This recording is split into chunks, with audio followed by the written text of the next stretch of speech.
nasce perché naturalmente li ha scoperti allora il colonnello Moretti, avendoli scoperti allora hanno fatto il loro primo intervento a Trieste, atterrando sul molo, si chiama molo Audace, da cui ecco il molo zaino diventa un comodo sedile volante in più. Il risultato è un'elica sulla schiena, il risultato è che niente ruote e un'ala gonfiabile e tutta l'attrezzatura pesa una trentina di chili, tra i 25 e i 30 kg.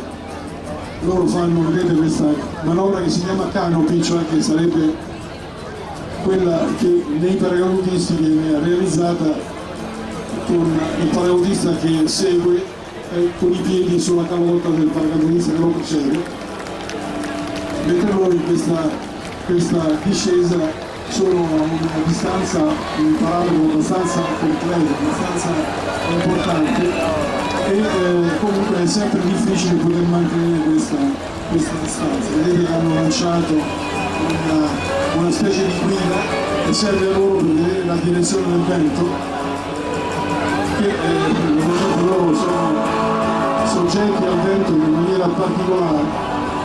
Vedete che poi possono anche erogare dei fumi, poi li tenevano addirittura con i fumi contrari, i fumi tricolori. Il gruppo di questi 7 componenti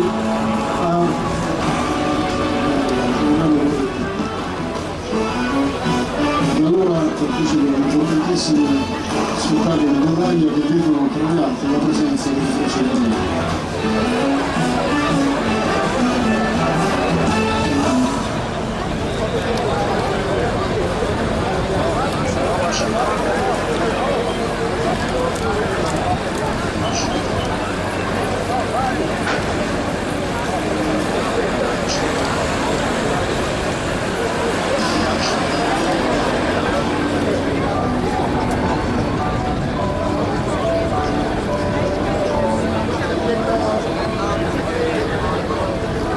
Ed ecco, li vedete in questa tirata, si riposizionano per tirare davanti a sé.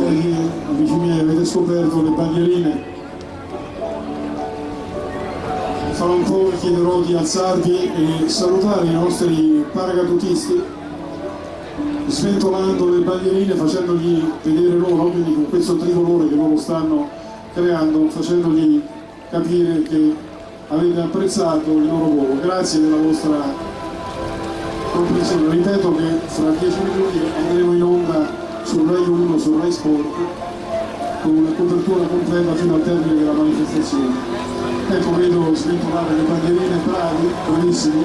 Vi chiederò ancora, a seconda delle altre circostanze, di fare questo lavoro. Sarete ripresi e questa è una cosa bellissima da far vedere.